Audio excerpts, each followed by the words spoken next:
Quero convidar você a abrir sua Bíblia na primeira carta de Paulo aos Tessalonicenses, no capítulo 1. Vamos ler do versículo 1 ao 5.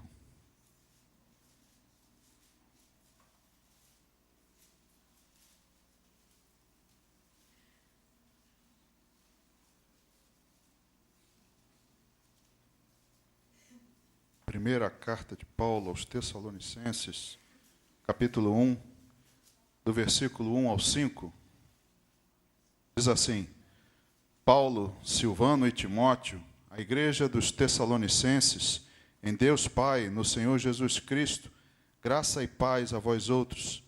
Damos sempre graças a Deus por todos vós, mencionando-vos em nossas orações e sem cessar, recordando-nos diante do nosso Deus e Pai, da operosidade da vossa fé, da abnegação do vosso amor e da firmeza da vossa esperança em nosso Senhor Jesus Cristo, reconhecendo, irmãos amados de Deus, a vossa eleição, porque o nosso Evangelho não chegou até vós tão somente em palavra, mas sobretudo em poder, no Espírito Santo e em plena convicção, assim como sabeis ter sido o nosso procedimento entre vós e por amor de vós. Amém. Vamos orar. Jesus, obrigado pela oportunidade que temos nesta manhã de ouvirmos a Tua voz. Te agradecemos, ó Deus, por tudo que já fizemos até aqui e queremos, ó Deus, receber do Senhor a direção. Precisamos, ó Deus, da Tua palavra em nossa vida, nos nossos corações, dando frutos, ó Deus. Por isso nós te pedimos, derrama do poder do Espírito Santo sobre a Tua igreja, que haja um entendimento da Tua palavra. E quanto a mim, meu Deus, eu me coloco à Tua disposição, para que eu possa servir como um instrumento, para que a Tua palavra seja pregada e os nossos irmãos e a minha vida também seja edificada diante de Ti. Assim nós oramos e Te agradecemos em nome de Jesus. Amém. Pode sentar, irmão.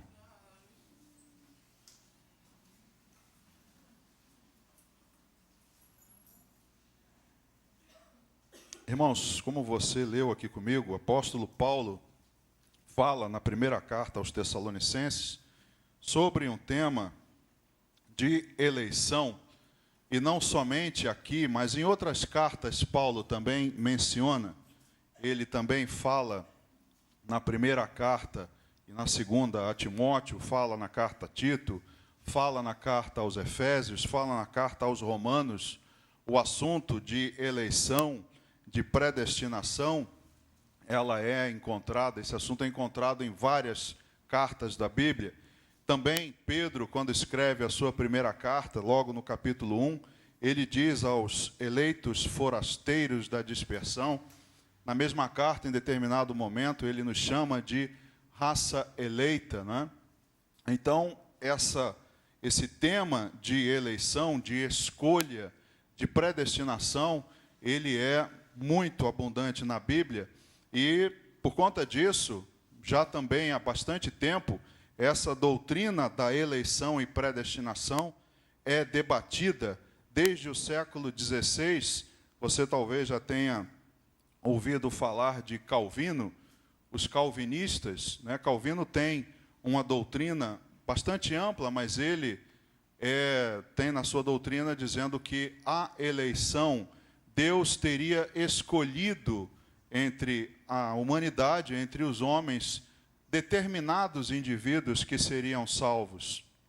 E, mais tarde, houve um outro, também estudioso, teólogo, chamado Jacobus Arminius, que contrapôs essa posição, essa doutrina, que é encontrada no meio evangélico entre os presbiterianos, alguns batistas também. E talvez você tenha ouvido esse debate que dura aí 4 séculos, 5 pelo menos. E dentre essas doutrinas, alguns pontos específicos seriam de que o homem não tem mais o livre-arbítrio em virtude da sua inclinação para o mal. Eu peço a você que abra a carta aos Romanos, como nós mencionamos a você, Romanos capítulo 1, do versículo 28 ao 32, carta de Paulo aos Romanos, capítulo 1, do versículo 28 ao 32, diz assim: E por haverem desprezado o conhecimento de Deus, o próprio Deus os entregou a uma disposição mental reprovável para praticarem coisas inconvenientes, cheios de toda injustiça, malícia, avareza e maldade, possuídos de inveja, homicídio, contenda, dolo e malignidade, sendo difamadores, caluniadores, aborrecidos de Deus, insolentes, soberbos, presunçosos, inventores de males, desobedientes aos seus pais, insensatos, pérfidos, sem afeição natural e sem misericórdia. Ora, conhecendo eles a sentença de Deus, de que são passíveis de morte, e os que tais coisas praticam, não somente as fazem, mas também aprovam os que assim procedem. Então, Paulo, quando escreve aos Romanos, diz que, de fato, o ser humano está entregue a condutas reprováveis, não é? E, por conta disso, por conta dessa contaminação do homem para o mal, ele já dominado não teria um livre-arbítrio. Ele já dominado, preso pelo pecado, ele não mais poderia decidir livremente. E também a salvação seria baseada na soberana vontade de Deus e não mais na vontade do homem. Ora, se Deus deixasse para os homens decidirem se deveriam se salvar ou não, eles não escolheriam a salvação, porque já contaminados pelo pecado, ninguém escolheria Deus. Então Deus, na sua soberana vontade, que nos é oculta, ele escolheria então alguns eleitos. Não mais toda a humanidade seria salva, mas apenas alguns escolhidos por Deus já desde antes dos tempos. Um outro ponto dessa doutrina é que Cristo morreu eficazmente apenas pelos eleitos. Cristo, então, teria morrido somente pelos escolhidos, pelos eleitos, e não mais por toda a humanidade, apenas por alguns escolhidos por Deus. E Deus, então, no tempo certo, chamaria esses eleitos com uma mensagem irresistível. E eles, então, no momento certo, no momento oportuno, já conhecido por Deus, eles se renderiam a essa mensagem do Evangelho. Então, essa é, em resumo, com muitos outros pontos, que não há como entrar na profundidade da doutrina de Calvino, de que essa eleição e essa predestinação seria baseada numa vontade de Deus em escolher apenas alguns indivíduos e não mais a humanidade inteira. Ora, essa doutrina, então, irmão, se você observar a Bíblia mais amplamente, não é? Todos os preceitos e todos os ensinamentos bíblicos, essa doutrina ela entra em choque com várias passagens. Essas que Armínio, então, colocou, princípios universais, que eu queria ver alguns com você. Primeira carta de João, capítulo 2, versículo 2.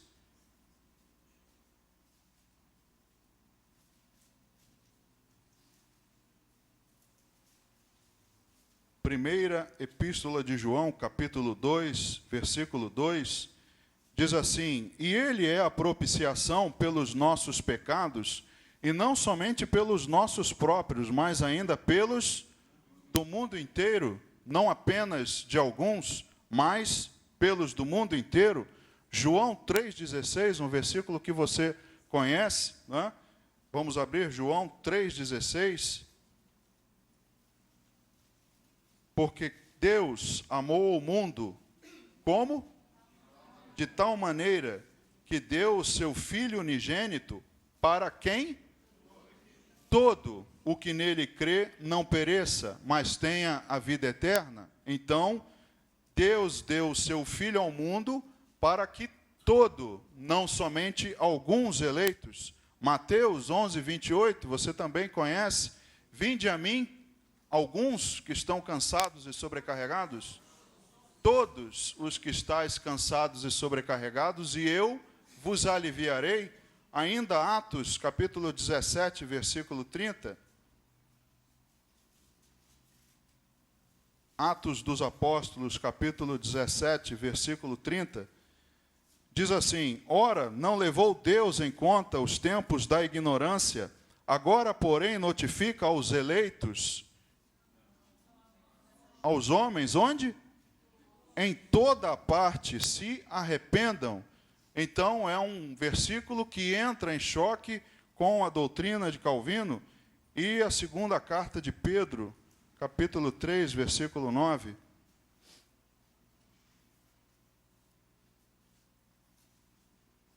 Segunda carta de Pedro, capítulo 3, versículo 9.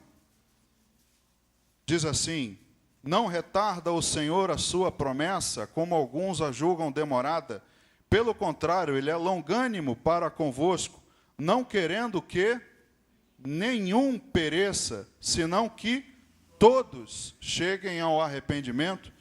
Então, se nós acreditarmos que Deus elegeu, escolheu alguns para salvar, e que não mais a doutrina bíblica seja que Cristo morreu por todo o pecador, e que deveria haver uma vontade, um livre-arbítrio que ele pudesse escolher, representando a plenitude do amor de Deus, um amor tão grande que daria a oportunidade às criaturas que se tornassem filhos de Deus através de uma decisão própria. Então, esse assunto de eleição é amplamente debatido já há bastante tempo.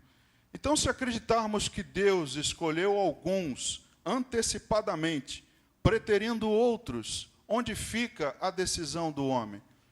Porque nós temos escolha, nós podemos decidir se queremos ou não queremos servir a Deus. Em várias passagens bíblicas você vê a vontade de Deus sendo colocada, e aí Deus nada pode fazer. Uma delas é quando Jesus diz que na sua terra ele não pôde fazer muitos milagres, porque não creram.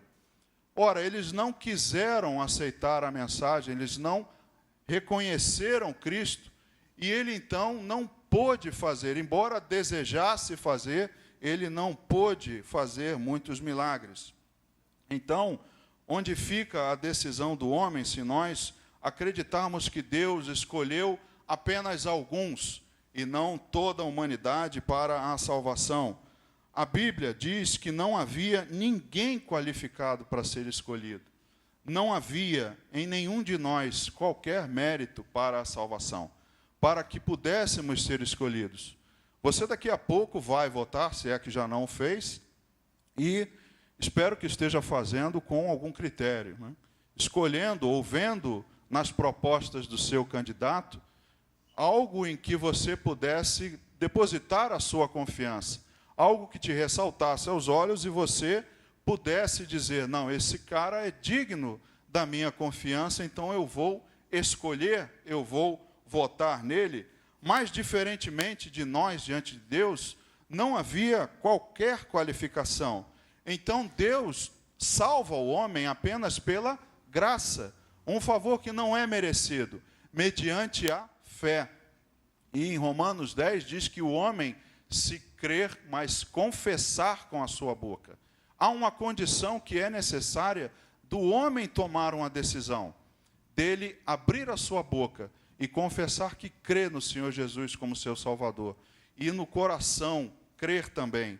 Então, se nós acharmos que fomos escolhidos por alguma qualificação, nós estamos completamente errados. Voltando lá na carta de Paulo aos Romanos, capítulo 3, do versículo 9 a 18. A carta aos Romanos tem muitas coisas para nos ensinar, irmãos. Leia a carta de Paulo aos Romanos, capítulo 3, do versículo 9 ao 18, diz: que se conclui? Temos nós qualquer vantagem? Não, de forma nenhuma. Pois já temos demonstrado que todos, tanto judeus como gregos, estão debaixo do pecado. Como está escrito: não há justo, nenhum sequer. Não há quem entenda, não há quem busque a Deus. Todos se extraviaram. A uma se fizeram inúteis. Não há quem faça o bem, não há nenhum sequer. A garganta deles é sepulcro aberto. Com a língua urdem engano. Veneno de víbora está nos seus lábios. A boca eles a têm cheia de maldição e de amargura. São os seus pés velozes para derramar sangue. Nos seus caminhos há destruição e miséria. Desconheceram o caminho da paz. Não há temor de Deus diante de seus olhos. Então veja a qualificação do homem, e era a sua qualificação e a minha. Então nós, para sermos salvos por Deus, não foi por qualquer coisa boa que Deus viu em nós, foi pela graça, puro amor, de decidir salvar. E por isso ele envia o seu Filho, para que todo o que nele crê, não apenas alguns escolhidos, mas para que todo aquele que crê e se renda a ele, nessa condição em que todos se encontram, ninguém se acha fora desse grupo. Aí então o homem se encontra sem qualificação. Mas pela graça, mediante a fé, nós obtivemos a salvação. Então o homem não tem mérito na eleição de Deus. Não haveria nenhum critério para que Deus pudesse me escolher ou te escolher para que você fosse salvo. Não há nenhum mérito. Ainda aí no capítulo 3, do versículo 21 a 26 da carta aos Romanos, diz: mas agora, sem lei, se manifestou a justiça de Deus, testemunhada pela lei e pelos profetas, justiça de Deus mediante a fé em Jesus Cristo, para todos e sobre todos os que creem, porque não há distinção, pois todos pecaram e carecem da glória de Deus, sendo justificados gratuitamente por sua graça, mediante a redenção que há em Cristo Jesus, a quem propôs no seu sangue como propiciação, mediante a fé, para manifestar a sua justiça, por ter Deus, na sua tolerância, deixado impunes os pecados anteriormente cometidos, tendo em vista a manifestação da sua justiça no tempo presente, para ele mesmo ser justo e o justificador daquele quem tem fé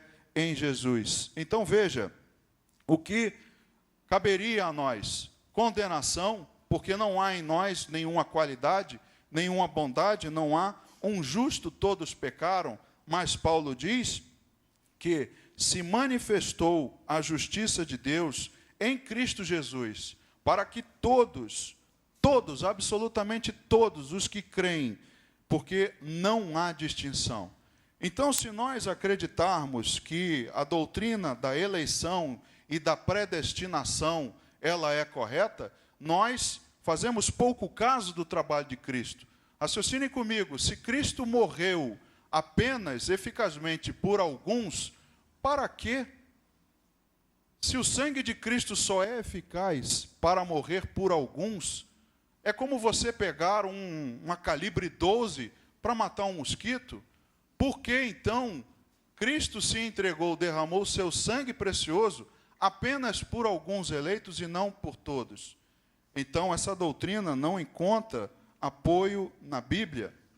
Ora, se Deus já tinha escolhido alguns para salvar, por que enviar Jesus? Apenas salve. Apenas pegue aqueles escolhidos dentre a humanidade e salve. Não há necessidade de não haveria necessidade de Deus enviar Jesus ao mundo. Mas Deus elaborou o plano da salvação. Jesus veio ao mundo para executar o plano da salvação. E o Espírito Santo em nós é que age essa salvação. Ele é que nos convence do pecado, da justiça e do juízo. Então, não podemos encontrar apoio bíblico numa doutrina de predestinação e de eleição, de escolha. Porque nós, sim, somos eleitos, porque a palavra de Deus assim nos considera, como eleitos e escolhidos, mas nós somos eleitos pela presciência de Deus. Ainda em Romanos, capítulo 8, do versículo 28 ao 30, um versículo que também você conhece de cor. Romanos 8, do 28 ao 30, sabemos que todas as coisas cooperam para o bem daqueles que amam a Deus, daqueles que são chamados segundo o seu propósito. Porquanto aos que de antemão conheceu, também os predestinou para serem conformes à imagem de seu Filho, a fim de que ele seja o primogênito entre muitos irmãos. E aos que predestinou, a estes também chamou. E aos que chamou, a esses também justificou. E aos que justificou, a esses também glorificou. Então veja que ele de antemão conheceu. E de antemão te predestinou para que você fosse conforme a imagem de seu Filho, Jesus Cristo. Ora, Deus conhece todas as coisas. Amém? Se Deus é onisciente, se é um princípio universal, Deus não é pego de surpresa. Se você se render a Cristo, Ele não vai lá de cima, oh, que surpresa, fulano se rendeu, eu não sabia. Deus não é assim.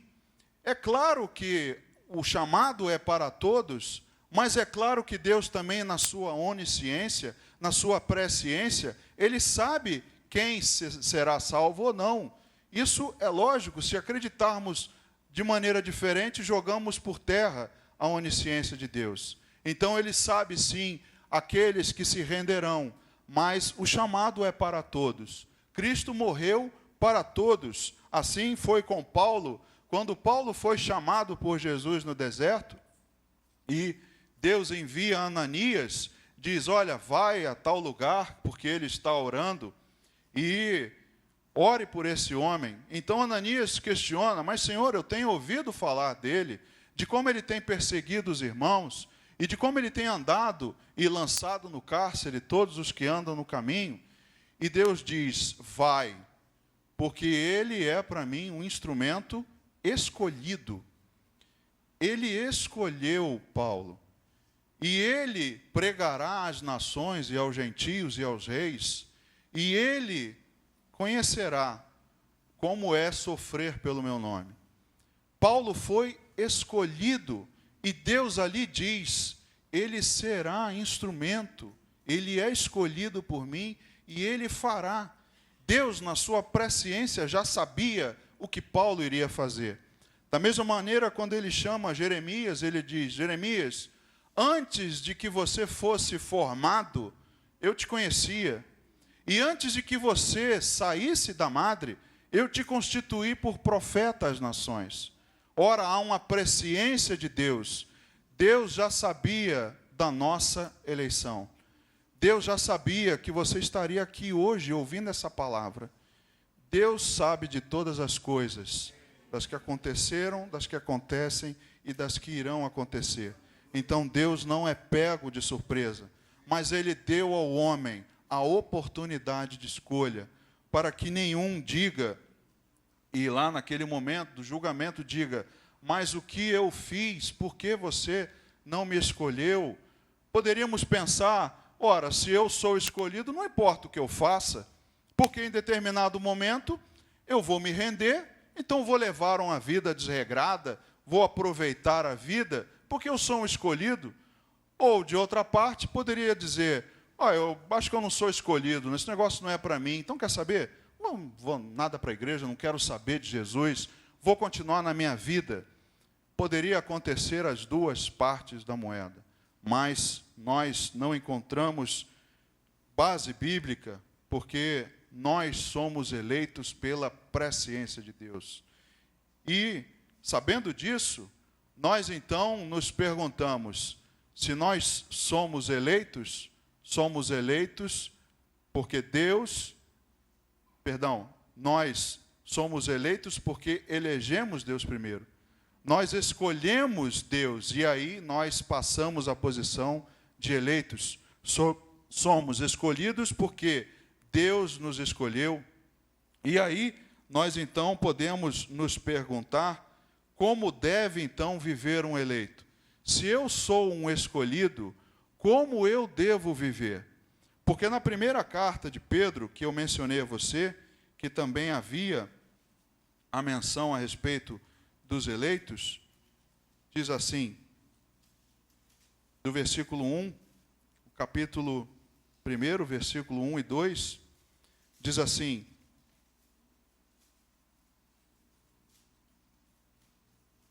Primeira de Pedro, apóstolo de Jesus Cristo, aos eleitos que são forasteiros da dispersão no Ponto, Galácia, Capadócia, Ásia e Bitínia, eleitos segundo o quê?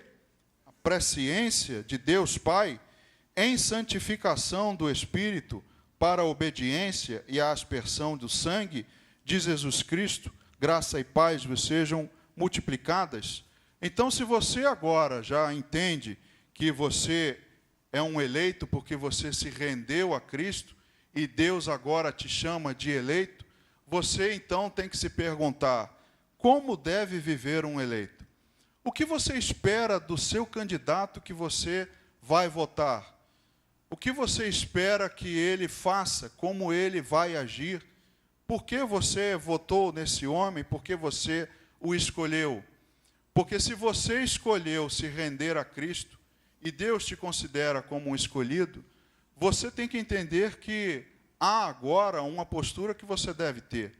Você não pode esperar do seu candidato: agora que eu fui escolhido, eu vou passar a mão nas verbas, eu vou nomear meus parentes para cargos, eu vou me aproveitar da minha posição, eu vou enriquecer. Não, não é isso que você espera, não é essa conduta que você espera do escolhido, desse homem que você escolheu, mas você espera dele resultados. Você espera que ele mostre que o seu voto fez valer a pena, que valeu a pena a confiança que você depositou nele. Aquela posição que ele alcançou é fruto de escolha de muita gente. Então, muita gente espera resultado. E nós, então, como vimos na primeira carta de Pedro, se nós somos eleitos segundo a presciência de Deus, se ele já sabia que nós nos renderíamos e seríamos seu povo, nós, então, agora, em santificação de espírito, em obediência e pela aspersão do sangue de Jesus Cristo, nós devemos viver. Então, o eleito, ele tem que entender qual é a vida que ele deve levar. Primeiro, então, para a gente entender esses pontos da primeira carta de Pedro, em santificação do Espírito, nós, então, entendemos que um eleito tem que mostrar resultado. Ninguém é escolhido para não fazer nada. Hoje pela manhã, na consagração, nós ouvimos a irmã Marisa falar sobre os frutos, não é? Os frutos em que os cristãos devem mostrar evidência da sua eleição, da sua escolha por Jesus. E essa eleição, esses frutos, demonstram de uma pessoa que busca santidade. Um eleito, para dar frutos, ele deve buscar santidade, santificação, crescimento contínuo, dar um fruto, como o próprio Jesus disse: não fostes vós que escolhestes a mim, eu vos escolhi a vós outros para que vades e deis fruto. De vez em quando? Não. E que esse fruto permaneça, fruto constante, não esporádico. Veja o que Paulo diz na carta aos Romanos, no capítulo 8, versículo 29. A carta aos Romanos mostra a salvação pela graça, sim, pela soberana vontade de Deus, mas debaixo da nossa escolha. Romanos capítulo 8, versículo 29, diz assim: porquanto aos que de antemão conheceu, também os predestinou para serem conformes à imagem de seu Filho, a fim de que ele seja o primogênito entre muitos irmãos. Então nós devemos tomar a forma de seu Filho. Jesus passa a ser o nosso alvo, o nosso padrão, e nós então, como eleitos, devemos buscar essa conformidade, devemos buscar a hombridade, como nós temos aprendido aqui nos cursos da Universidade da Família, devemos buscar crescimento. É assim que um eleito deve viver, buscando santificação. Mas, infelizmente, muitos que se consideram eleitos não têm buscado santificação. Deus já sempre, nos seus princípios eternos, lá no livro de Levítico, capítulo 20, versículo 26, ele diz o seguinte ao seu povo, Levítico capítulo 20, versículo 26.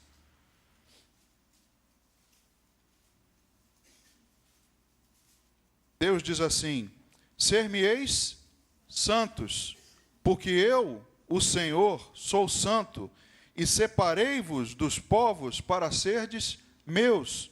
Então, ser santo significa morrer para o mundo e para as suas paixões. Um santo, um eleito, como ele deve viver? Não mais nas suas paixões, mas separado, porque Deus assim, ele te considera. Se você é um escolhido, você se separa dos povos, já que você é dele. No versículo 23, Deus ressalta: não andeis nos costumes da gente que eu lanço de diante de vós, porque fizeram todas essas coisas, por isso me aborreci deles. Então, o princípio da santificação de um eleito é eterno. Um eleito deve buscar separação, deve buscar santificação, observar os comportamentos de Jesus, seus ensinamentos, e assim buscar semelhança a ele, buscar a estatura da plenitude de Cristo. Como Paulo disse: sede meus imitadores, como eu sou dele. Mas muitos, ao invés de imitarem a Paulo e a Jesus, querem imitar a outros, querem imitar a que não são santos, que não respeitam e não observam os padrões de Deus, querem observar o Wesley Safadão, querem observar, sei lá mais quem você pode inventar. Então, irmãos, se nós somos eleitos, pense nisso.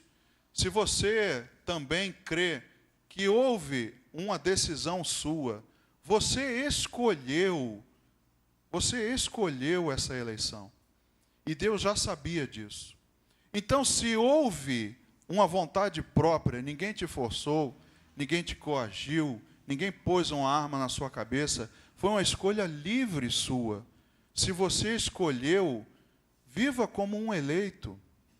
Não busque padrões mundanos, se livre disso, morra para o mundo e para as suas paixões, porque ser santo é ter obras de santo, é ter obras de eleito. Romanos capítulo 6, do versículo 17 ao 23, veja como a carta aos Romanos nos mostra tantos exemplos a respeito de como um eleito deve viver.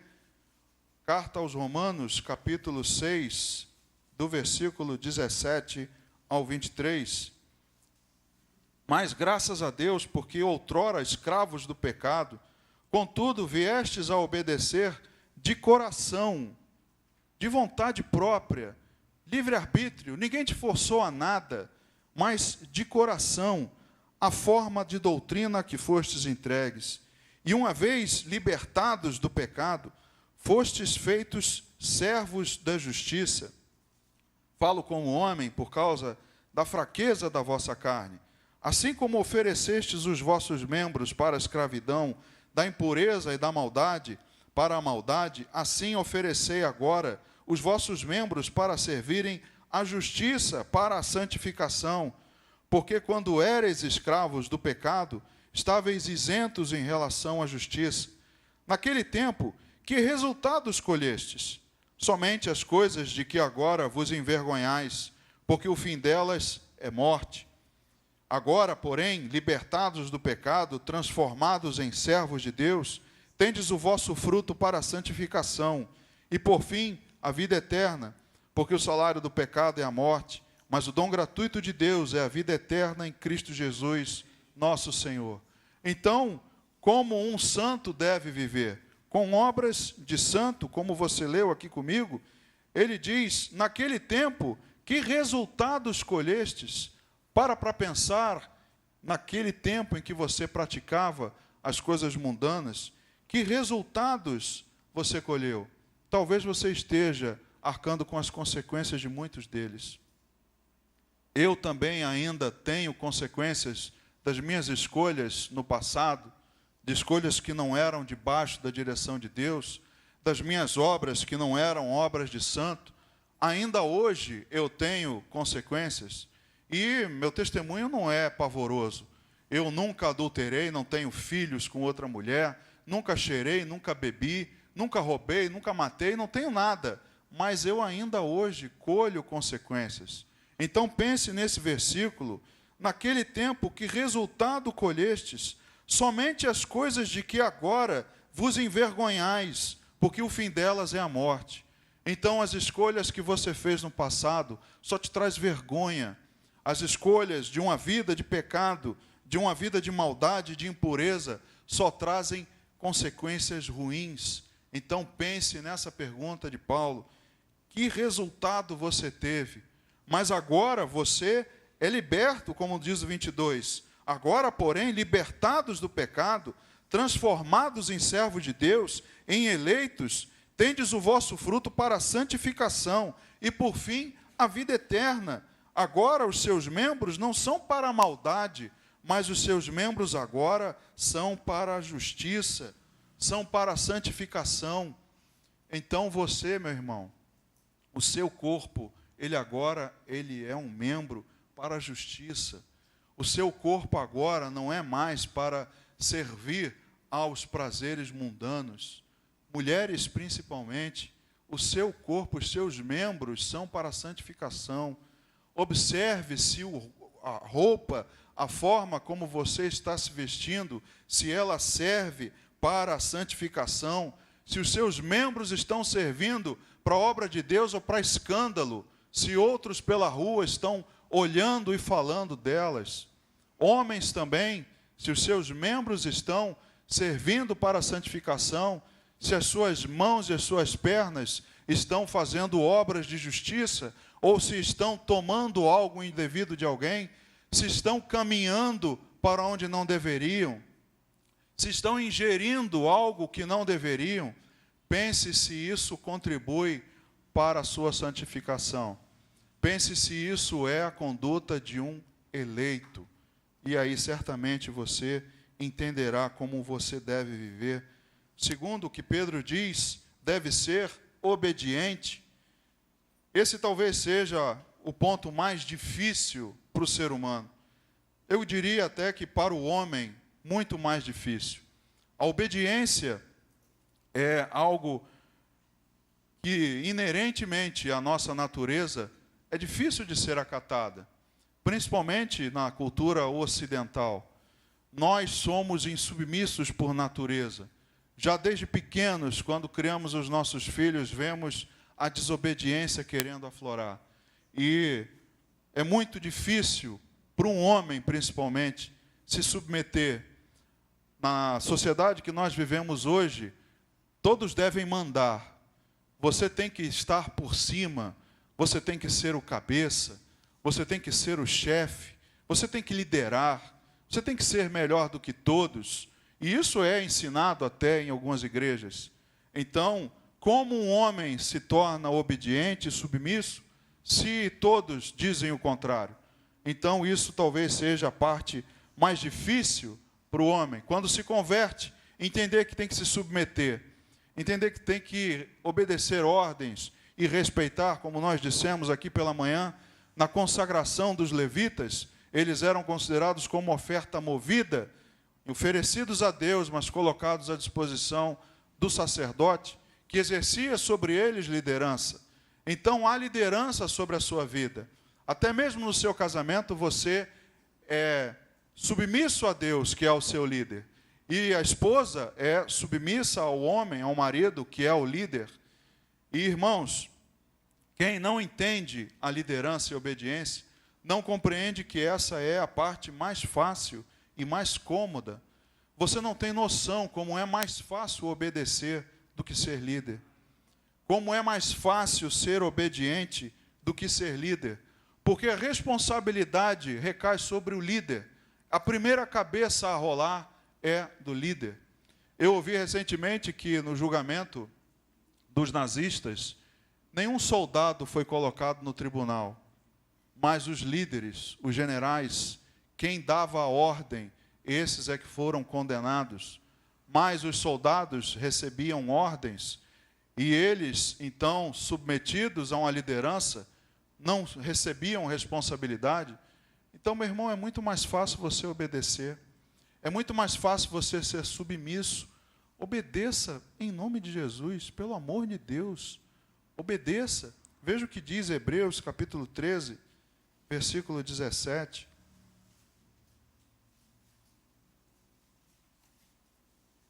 Hebreus, capítulo 13, versículo 17.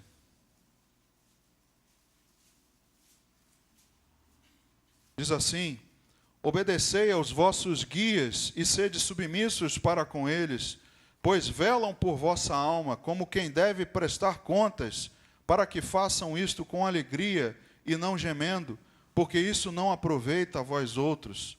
Obedeça aos seus guias, aos seus líderes, às suas lideranças. Obedeça, porque cansa ao líder ter um desobediente. Nós também vimos recentemente no curso como a desobediência tira a paz. Basta um desobediente no meio para tirar toda a paz do lugar. Basta um para que haja tumulto. Então, somente a obediência traz paz. Então, se todos obedecessem, todos se submetessem, haveria paz. Mas o ser humano é mais rebelde, é mais arredio, né? É um animal selvagem que não quer se submeter.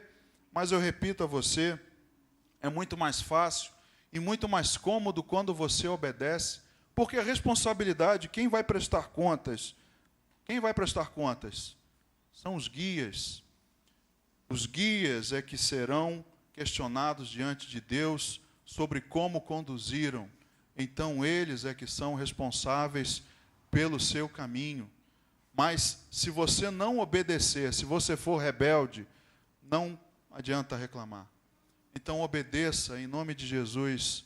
Aprenda que um eleito vive em obediência à palavra de Deus, em obediência às suas lideranças. Se não assim, cansa, irmão. Há um esgotamento físico e emocional das lideranças que você não imagina.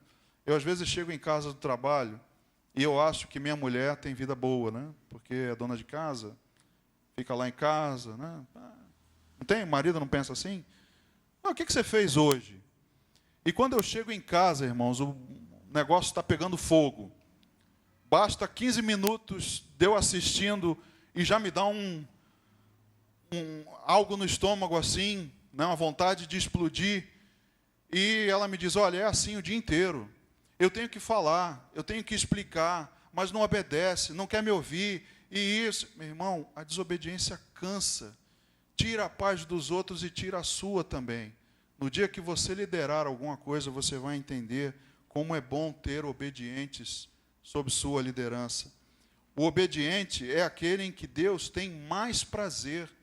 Deus não tem prazer nos desobedientes. Desobediente não vai entrar no céu, não adianta. O único que desobedeceu foi lançado fora, ele e os anjos que resolveram desobedecer. Veja o que diz, primeiro livro de Samuel, capítulo 15, versículo 22. Eu já estou acabando, irmãos. Primeiro livro de Samuel, capítulo 15, versículo 22. Porém Samuel disse, tem porventura o Senhor tanto prazer em holocaustos e sacrifícios, quanto em que se obedeça a sua palavra? Eis que o obedecer é melhor do que o sacrificar, e o atender melhor do que a gordura de carneiros. Então Deus tem mais prazer em que você obedeça. Tem mais prazer do que o seu serviço, tem mais prazer do que as suas ofertas, tem mais prazer de tudo que você faça. Mas se você for desobediente, não adianta. Deus tem mais prazer em que obedeçam a sua palavra do que em sacrifícios humanos. Então, entenda que um eleito deve ser obediente. Para terminar, um eleito deve receber as consequências da aspersão do sangue de Cristo. Lá em Levítico, capítulo 16, conceitos que nós vimos recentemente aqui na Escola Bíblica Dominical. Levítico, capítulo 16, versículos 15 e 16. Diz assim: depois imolará o bode da oferta pelo pecado, que será para o povo, e trará o seu sangue para dentro do véu. E fará com o seu sangue como fez com o sangue do novilho, aspergi-lo-á no propiciatório e também diante dele. Assim fará expiação pelo santuário, por causa das impurezas dos filhos de Israel e das suas transgressões e de todos os seus pecados. Da mesma sorte, fará pela tenda da congregação que está com eles no meio das suas impurezas. Então, havia em Levítico uma necessidade de se aspergir o sangue do sacrifício dos bodes e dos carneiros, dos novilhos. Havia a necessidade para que houvesse a purificação. Veja o que diz a carta aos Hebreus, capítulo 9, versículo 13 e 14. Carta aos Hebreus, capítulo 9, versículo 13 e 14. Portanto, se o sangue de bodes e de touros e a cinza de uma novilha, aspergidos sobre os contaminados, os santificam quanto à purificação da carne, muito mais o sangue de Cristo, que pelo Espírito eterno a si mesmo se ofereceu sem mácula a Deus, purificará a nossa consciência de obras mortas para servirmos ao Deus vivo. Então a aspersão do sangue de Cristo no eleito mostra a ele que ele deve ter a consciência pura de obras mortas para que possa servir ao Deus vivo. Somente a aspersão do sangue de Cristo que foi suficientemente eficaz para que produzisse isso na vida do eleito. Então, um eleito, pela aspersão do sangue, recebe a purificação. Santo não tem obras mortas, eleito não tem obras mortas, tem obras vivas, porque tem a mente purificada pela aspersão do sangue de Cristo. Vá lá no livro de Êxodo para ver um outro consequência da aspersão do sangue de Cristo. Êxodo capítulo 24, versículo 3 a 8. Êxodo capítulo 24, do versículo 3 a 8. Diz assim: veio, pois, Moisés e referiu ao povo todas as palavras do Senhor e todos os estatutos. Então todo o povo respondeu a uma voz e disse: tudo o que falou o Senhor faremos. Moisés escreveu todas as palavras do Senhor e, tendo-se levantado pela manhã, de madrugada, erigiu um altar ao pé do monte e 12 colunas segundo as 12 tribos de Israel. E enviou alguns jovens dos filhos de Israel, os quais ofereceram ao Senhor holocaustos e sacrifícios pacíficos de novilhos. Moisés tomou metade do sangue e o pôs em bacias, e a outra metade aspergiu sobre o altar. E tomou o livro da aliança, e o leu ao povo, e eles disseram: tudo o que falou o Senhor faremos e obedeceremos. Então tomou Moisés aquele sangue, e o aspergiu sobre o povo, e disse: eis aqui o sangue da aliança, que o Senhor fez convosco a respeito de todas estas palavras. A aliança feita no Monte Sinai, em que Moisés pega o sangue e asperge sobre o povo, estabelecendo assim uma aliança. E nós, daqui a pouco, participaremos de uma aliança que Deus fez conosco também.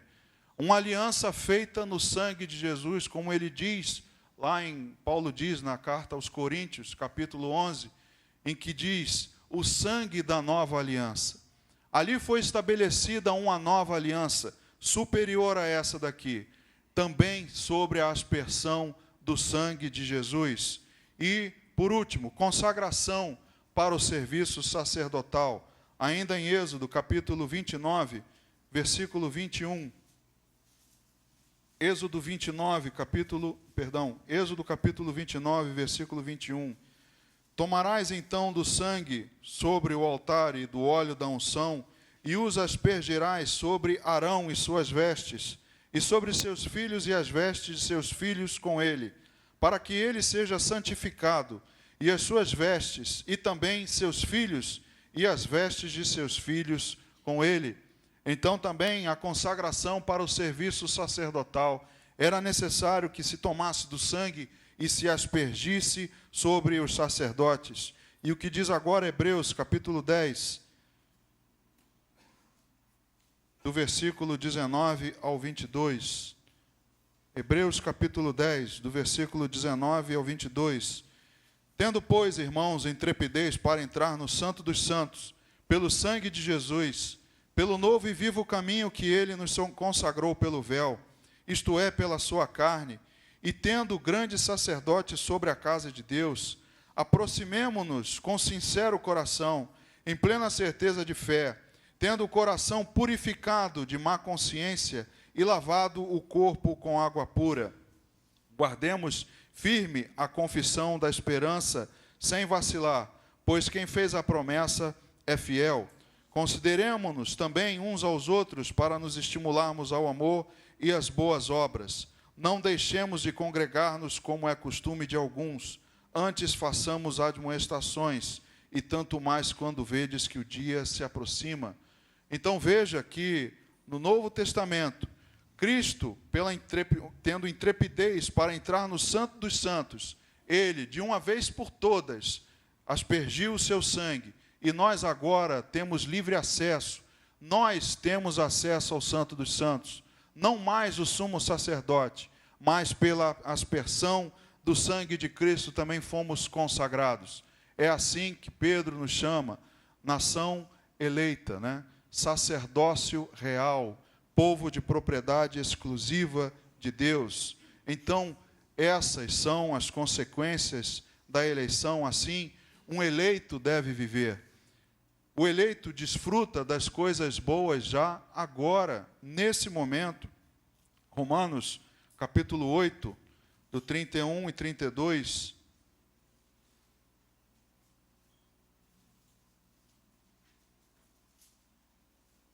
Romanos, capítulo 8, 31 e 32. Diz: que diremos, pois, à vista destas coisas? Se Deus é por nós, quem será contra nós? Aquele que não poupou o seu próprio filho, antes por todos nós o entregou, porventura não nos dará graciosamente com ele todas as coisas? Veja, se você é um eleito pela presciência de Deus, ele já sabia que você o escolheria. Ora, se Deus já sabia disso, ele sabe muito mais todas as coisas que ele te dará. Todo o caminho que você, então, andará com ele. Ora, se ele sabe das coisas que te dará, ele também não saberá te dar boas coisas agora? Ele também não poderá te dar, já nesse momento, como eleito, que você desfrute das coisas boas dessa posição? Certamente que sim. Porque, para ser um eleito, irmãos, é necessário usar o seu direito de escolha. Você nasceu com esse direito de escolher. E se você tomar essa decisão de escolher o Senhor e se tornar um eleito, você então poderá desfrutar de todas as bênçãos que Deus tem para você. Mas entenda que você deve viver como um eleito. Você deve observar o que Pedro diz. Você deve ser obediente. Você deve entender o que a aspersão do sangue de Cristo fez em você, quais foram as consequências. Você sabe que deve viver agora em santidade, em santificação, buscando Cristo como seu padrão, mas nós, muitas vezes, resolvemos não escolher. Muitos são chamados, poucos escolhidos. Mas poucos escolhidos por quê? Deus escolheu uma minoria e escolheu os demais para a condenação? Não. Muitos são chamados, mas poucos são escolhidos, porque muitos rejeitam, como rejeitaram Jesus. Não, eu não quero, eu não creio, então Jesus não pôde. Então os que rejeitam, Deus não pode salvar, mas há uma livre escolha. Deus não fez robôs, aí nós entraríamos no mecanicismo. Nós não somos marionetes. O amor verdadeiro, pleno, somente com a decisão até de não amar. Se você tiver até mesmo a decisão de não amar, Deus então mostra o seu verdadeiro amor, de ter criado pessoas que ele sabia que não se renderiam a ele. Veja que amor tão grande, tão difícil de ser entendido. Humanamente, como criar alguém sabendo que ele não vai se render? E mesmo assim ele enviou o seu Filho ao mundo. Porque diz a palavra que Deus prova o seu amor conosco pelo fato de tendo entregue seu Filho quando nós ainda éramos pecadores. Deus então mostra o seu amor. E nós, quando nos tornamos os eleitos, quando nós escolhemos e decidimos, nós glorificamos a Deus, revelamos a glória de Deus. Que você viva como um eleito do Senhor. Que você faça as suas escolhas. Você faz escolhas todos os dias. Você deposita confiança em alguém. Você toma decisões porque Deus te deu essa livre vontade. Mas Deus sabe de tudo que você vai fazer. Entenda que Deus já conhece o teu futuro. Mas se você decide e se torna um eleito, entenda que um eleito tem um padrão de vida. E você assim precisa viver. Amém?